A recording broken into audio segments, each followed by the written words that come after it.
about Hulk Hogan. We got Roger, D, What's up? Anthony. What's up? Giving you another shot, man, after those Undertaker comments. Come on, Tony. Don't disappoint, Tony. I want to publicly apologize for my comments about The Undertaker. I was wrong. We Okay? appreciate the apology. Appreciate it. My man Shagon from Balance of Opinion in the building. What's going on? Dwayne. Hashtag And my, Rose. and my man Carlos. What's good? Oh, he's back. Hogan and his comments. Brother. D, I'm gonna go to you first, man. What do you think about Hulk Hogan and his comments that got him fired? Well, you know, you can't make comments like that nowadays. From now to 8 years ago, you know, at the time Hogan was at a different state of his life. His personal life was going down, and he had the situation with his Barbara Losbonge and his wife. And you just can't make comments like that. And the WWE did the right thing by pretty much putting them aside for the time being. It's not good. It's not good comments. It seemed like Hogan saying, "Hey, I want a rich guy to be with my daughter, white or black, but not no this common dude, and mainly a common black guy." And that's not right. Go ahead, Roger. Anybody want to weigh in? I was totally taken back by his comments. I didn't expect nothing like that to come out of his mouth.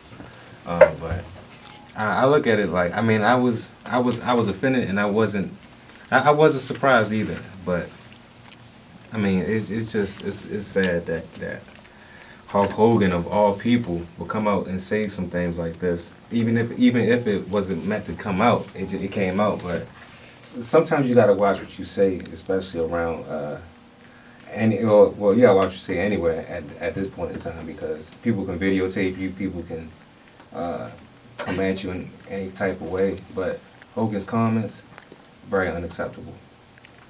Dwayne? Yeah, I think I was probably more shocked than anything. you always got to be aware of your surroundings, regardless of the situation. I mean, you look at the circumstance for what it was. Being 8 years ago, like Dee said, you know, certain places in his life. But in today's day and age, digital media is everywhere, social media is everywhere. Everyone's got a camera on their phone, everyone's got video on their phone, everyone's got some sort of social media outlet in which you can put people on blast. And it's like, I was always told that what you do in the dark always comes to light, one way or another. And unfortunately, you know, no matter how far back you can go, it's starting to show its ugly head again. You know, so I hate to say that it doesn't surprise me, because these things happen all the time, and you would think that people would be just a tad bit more responsible in their responses to a lot of these types of things, and just to be aware. But I mean, they happen, and people are not letting people's past go. So I mean, you got to be smart. It's disappointing for a guy like Hogan, who pretty much established the modern day era of professional wrestling as a money-making franchise. As he did back being a part of the first WrestleMania, Hulkamania, you know, one of the biggest, you know, franchise establishers in a long time. You know, he was probably the originator of the big money of wrestling. And then, of course, Stone Cold shattered his records, but Hogan was the first. So he's always recognized as probably the greatest sports entertainer of all time, because he was the first to do it, you know. And he did it during a time where there wasn't much merchandise, it wasn't like it is now. And for him to have made the money that he did during that time, it's like, man, that's pretty impressive. So he's always gotten credit for being the godfather of sports entertainment when it comes to that top tier guy that you want to build an entire wrestling company around. And for that to happen to a guy like him, it's like, man, he's not safe. Nobody is. Shagon? Yeah, what I feel about this situation, in the words of the Iron Sheik, jabroni, jabroni, jabroni. I don't have no sympathy for Hogan. First of all, he's like 60 years old, so he's old racism. That's what I consider him anyway. He's not, I don't think he's racist in this type of generation, but he was born in segregation.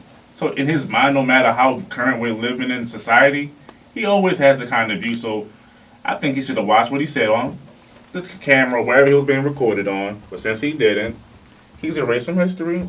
And I never was a Hulk Hogan guy in the first place, and I never really cared for Hogan. I was a Randy Savage type of guy anyway, so I think he could be replaced. They just built the company around him for that WrestleMania moment. He beat the Iron Sheik, and that what really created the whole Hulkamania. And like Vince said before in like 2000, 2001, 2002 when he came back, he built Hulkamania. He can destroy it. It's a business. Watch what you say. Before we, Heyday was about him being 61 years old. And the comment was, why is anybody surprised about a 61-year-old man making racist comments? Okay, great. All right, I get that part. But we ain't talking about just an ordinary 61-year-old man. That's true. We're talking about someone who, for probably 90% of children born in the 80s who liked wrestling, was probably their hero, more than likely. So you never think that your hero will say these kind of things or feel this kind of way, no matter how old you get. So even me now at 32 years old, it's still shocking to me because it's like, you're the one who I would never think would do that. But it brings a sense of reality to the situation. At the end of the day, Terry Bollea is a man, a white man in America who is 61 years old, and that's what it comes down to. He made a statement to People Magazine, and he was saying to People Magazine, it was unacceptable for me to have used that offensive language. There is no excuse for it, and I apologize for having done it. The WWE was quick to cut ties with him. All merchandise has been removed. Anything Hulk Hogan has basically been removed from the WWE. Real America not even on Spotify no more. I was in the gym looking for it because I walked out to that. It's not even there. If you say something, no matter where you say it, if it's recorded, it will come out one day. And he's 61. Like I said, he's born in segregation. So I don't care how popular he is, he still has that view. He might shake your hand, and I always strongly felt when he always said brother, he was trying to say the N-word. That was just his slick way of saying, brother, what's going on? Let me tell you something, brother. It just sounds slick off of a Caucasian man's tongue from saying brother. Says, let me tell you something, N-word, so. And you know they got that meme on Facebook now where Bring up the name. and he's bowing down, saying, "Oh no, please don't! I didn't mean to say the N-word. I meant to say brother." The action figures with all the black Yeah, buttons. right. You definitely have to watch what you say. I mean, what Hogan said wasn't cool, mean. Yeah, I agree with what Shagon was saying, man. That microphone is powerful, and it seemed like the more famous you are, like Hogan, like he's been around for decades, and the more you've been around, the more popular, more well-known you is, the more heat you have against you when you do something wrong. I mean, you definitely have to watch what you say. The reality is, you can't. WrestleMania 3. He's wrapped That's right up there. in that company, regardless. Like, you can sit there and erase all the records and stuff, but you're going to know he's there. Yeah, Hogan did too much for that company. And not just that company, he did the same thing in Turner's organization. He transcended professional wrestling. It wasn't just Period. organization. Two And then times. He showed up in TNA. So like, And destroyed it. he's like a Ric Flair type guy. He's got his hand on every The Hulk aspect Hogan of Nash had a lot to do with that, man. Yes, they did. He's had his hand on almost every aspect in some way, shape, or form of professional wrestling that we recognize today, whether it was early days of territories, all the way up to now. I mean, he was just on WWE Tough Enough. He was just supposed to be in a part like He embarrassed my man the Patrick. Mexico tour. right. Like he just came back. He was there when they signed Kenta, when they signed Hideo Itami, like in Japan, because he was huge in Japan with All Japan Pro Wrestling and whatever, his run over there in different organizations. So it's like, of course you can sit there and say it was a corporate move. Let's not act like it wasn't. Yeah. It's a public relations nightmare that overnight, Yeah. you know what I mean? You have to. I guess they did what $50 million worth of $50 million worth of damage, and they had to sort of recover from, including stock options, and all that stuff. Because it's a corporate move. WWE is not just a professional wrestling organization; it's a company. Yep. It's a publicly traded company. Yep. You know what I mean? So that means now you got to sit there and have a phone conversation With stakeholders. with stakeholders. You know what I mean? So it's like, it's not like back in the day where it was a privately, it was owned between 3 or 4 people. No, it's public now. Right. Since what, 99? So it was a corporate move. I'm not surprised that it happened. It's like, well, what do you expect to happen? You can't. Sure, we can sit there and say, oh, it's no point, but it's like you have no choice. If you run an organization, your public relations people and your lawyers will tell you to do the exact same thing, whether you want to or not. I'm sure Vince is probably not like, oh, how dare you Hogan speak? He probably was like, oh my goodness, I can't. Out of all people, like I hope you would be a lot smarter, but we have no choice but to do this. So it's like, Yep. And not even that, but the porn thing too. I'm like, come on, Hogan. I mean, yeah, like he's lucky he got away with that. You know what I mean? Like that was like, you would think that was the first straw, and America sort of looked the other way because of what he was going through at the time. You had that. You had his son too in that situation while he was in jail. So Hogan just needs to realize he made a mistake and just deal with the consequences. That's it. You can't redeem yourself. No, I don't Hulk see. Hogan is erased. I don't see it either. I don't see how he can bounce back. For, like, no offense, he's 61. He's not So getting he's younger. done. So it's like, He wanted to wrestle WrestleMania 32 next year. We know that's definitely Yeah. out the window. I mean, he's got a back injury anyway. Back so, and I hip. mean, he's had what 10 or 12 back surgeries, but he's been fighting to try to do something. You know what I mean? I mean, it did get penciled in. Just to let y'all know. So I'm just. It got erased. But too. it sure got Just that erased. quick. Just that as quick. quick. Yeah, it did. I mean, like I said, now in WWE, the man to beat is John Cena. He's the greatest of all time. And that's what it's going to be. Hulk Hogan's erased. We'll leave you in that corner. No, but see, it's funny. And It's that's funny, what it is. It's funny that Shaygo mentions that because they're taking proper precautions to make sure this doesn't happen again. Because even if you listen to Flair's podcast, you know he puts everybody's business straight. He's like Cena's a guy that I love to hang out with, but he can't even go out and have a beer now with the guys now because for that very he said because of social media. He said everyone's got a phone, everyone's got a camera. He's like Cena's a guy I used to love hanging with. He was a man's man. He said most people may not like him. He said, but all of the old timers love him because he's a man's man. They said that's the guy I probably want to go out and have a drink with. But they said now he's not even allowed to do that for this very reason. Yeah. And it's like, once you go into damage control, you become paranoid. And not to mention, you know, Cena does a lot for the kids too, and that would really affect That his would- image that if would- he that did would- something like He that. broke the record for Make-A-Wish Foundation, Yeah. request. So it's like, when you got a guy like that, who's, whether you like him or not, he's the public face of your organization. You can put him anywhere and he'll fit in. You can put him on ESPN, you can put him on Sesame Street, you can put him on your own wrestling show, you can put him anywhere. There'll always be a spot for him. So the business is not as popular as it used to be. He's no Rock right now, but shoot, he ain't that far from it. The closest. and now he's, I know his Twitter is, his Twitter and his Facebook are kind of censored, so Cena's kind of put at a tough spot right now. But Shagon, you said you think he is the He's the GOAT. greatest. Hulk Hogan's erased now. It is. Even with Hulk Hogan in the picture, some people were saying, particularly Michael Cole, that he already is the greatest. See, you know, WWE had Hulk Hogan. Like, it was a WrestleMania moment when we had The Rock, Stone Cold, and Hulk Hogan, or whatever his name is now. He's erased. So wait. Don't be disrespectful. This- They Mr. banged up America. the little, They the played- little restrained, man. they played at the end of the beer toast, whatever. The last music they played to end the segment was Hulk Hogan. So it kind of symbolized to me that Hogan, no matter what, was their guy.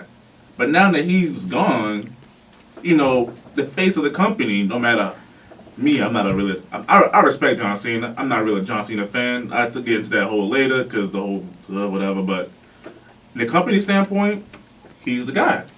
He's the guy that's going to be recognized as the greatest of all time. Just because, like you said, it's a public company. That's the marketing move they want to present. John Cena is the greatest of all time. That's WWE superstar of all time. you talking about now John or Cena talking about now. Of all time. Because I mean that's okay. that's where we're going with John Cena right now. Of all time. That's what they're saying. So okay, so we're talking about pre or post Pre. comment, Hogan comment. Pre-Hogan comment. Pre-Hogan comment. I'll give the benefit of the doubt for Hulk Hogan. Okay. Pre-Hogan comment, Hulk Hogan hands down. yeah, WWE superstar. I mean, good. He was the first. Say that. I mean, no matter how much I like John Cena, I think that for the range of fans that are still fans today, the greatest of all time, in my view, is Stone Cold Steve Austin. The Ruthless Boys, the Rebels, and all that. Stick the middle finger up, you know, stun people. Hogan was the eat your vitamins, and you know, Stone Cold was that's the bottom line, and stun you, and Austin Beer. did break all of Hogan's merchandise records as well. Yeah. So, you know, Stone Cold Steve broke Austin. Austin did break all his records. Mhm. But I think we just look at it like you can ask your mother or your grandmother who's Hulk Hogan, she'll tell you. You know, I cannot say the same about all those other superstars. Outside I'm the not rock. really sure. Yeah. But that's right. Austin broke Hogan's records in the WWE.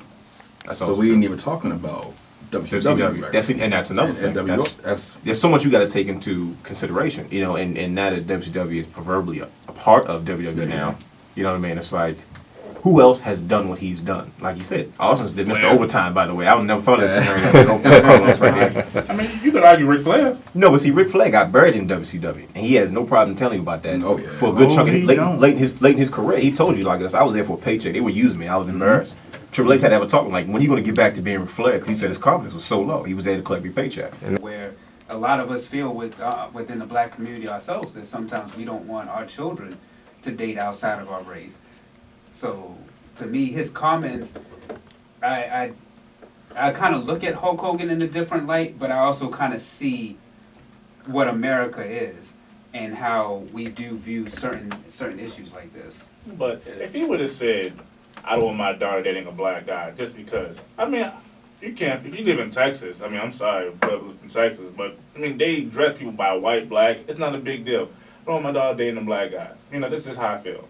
Okay, sure, that's your opinion. It's a free country. But it's the fact that he dropped the N-bomb, and it felt like it's so loose. You know, it just the way it comes off. Flows too well. Yeah, It was like there was something in him. Yeah. It was like, that's why I really compare it to Donald Sterling and Riley Cooper, because for it to just flow off your tongue, Let just truth like out. that. Yeah. Go ahead, Roger. He was going through a divorce around that time, and his son got into a huge accident. But he wasn't really in his right mental state. Not to make an excuse of what he said, but he also was about to commit suicide, if I'm not mistaken. He was on Wendy Williams with a lot of pink on. I'm not sure what he was wearing pink for, but Probably breast cancer. Was yeah, it it October? might have been breast cancer. But I mean, just what he was going through at that time. I can somewhat understand that he wasn't in his right mind when he was making those comments. Maybe he might have been high too. We don't know. I He mean, might that have was my been. question. Was he inebriated at any point in time? You know, I while mean, something was going on? but also Riley Cooper, he was drunk, and then there haven't been any excuses for The his truth comments. The There truth definitely is. is a truth juice, no doubt. I mean, his children, to piggyback off what Roger was saying, his daughter has made some comments on She her wrote a Facebook whole page. poem. Yes. She wrote a poem. Yeah. Are you? Yeah. We don't need to actually read No, we don't gotta go through it. No, we're not going to read the poem, but we're just going to touch on it. I mean, Carlos, what did this poem that she wrote entail? You know, it was, as you read it, you definitely feel that it's a daughter cry out for her father. This isn't about a celebrity daughter crying out for her celebrity father. It's really like it has that if you knew him like I knew him kind of situation. Now, granted, on the flip side of that, it could be another PR move. Yep. You know, Yeah. it very well could be. So let's not excuse that. It just depends on, I guess, how you view it and what light you're looking at it from. But for me, I felt the personal touch in it. But and at the same time, it made me kind of feel bad for her because now she's got to sideline her whatever she was doing to kind of clean up his situation. And coddle her father. Right. Well, don't date black guys. No, unless there's centers in the NBA. Get that. That's her With prerogative. that, we're gonna wrap up with this, and we'll go around the room one last time. Does Hogan get back into the WWE, Roger? I don't think. I said to D earlier. I was like, I don't think he's gonna be. I just don't see it, man. I don't see him getting back into the WWE. I don't see him. I don't see him putting it back in the Hall of Fame. I mean, only time will tell. Only time will tell. Maybe in a couple years, 3 or 4 years, 5 years, maybe he might get back in. But as of right now, it's going to take a lot for him to get his reputation somewhat close to back to what he was doing. So, as of right now, no, I don't see him coming back. D? I think his work could get back in. I think that will slowly be restored. Right. But in the sense of him being in functions, Hall of Fame, stuff like that, Yeah. nah, he's done. He's done in that aspect. But his work will be back because he's just too important for the history of the WWE. Anthony? Some people may not look at Hogan the same. Some people may not look at him totally different. But as for the whole Hall of Fame, fame thing, nah. But it is gonna take some time. It's gonna take a lot of, just gonna take a lot, man. Not right now, but it's gonna take some time for him to get in. Tonight's show is executive produced and engineered by me, Andre Melson. Our Hey. associate engineer is Richard Good. Our Rich. associate producers are Mikel Ramos and Cravante Hurd. We also have Byron Dixon back there on production as well. Our intern is Anthony Nichols. Hey, Anthony. The Flex Zone can be heard on iTunes and on Wednesday nights at 10 p.m. on the Arena Sportsnet. arenasportsnet.com. You can also catch us Wednesday mornings at 9 a.m. Eastern Standard Time for the Flex Zone Takeover with Snowman in the Morning, featuring myself, D, and Cravante. as well as Thursdays, you can catch us 6:30 on WEAA 88.9 FM in Baltimore on the NWA Sports Report with Sean Yost, featuring myself, Mikel, and Cravante. Check out Byron's insight on the NFL, where he does on 32 teams in 32 days. Check that out at bk/tv.net. And also, like I said earlier, tune in for our SummerSlam special on August 18th, which will also be our 50th episode. Until then, y'all, this is the Flex Zone. My name is Andre Melton. Good night.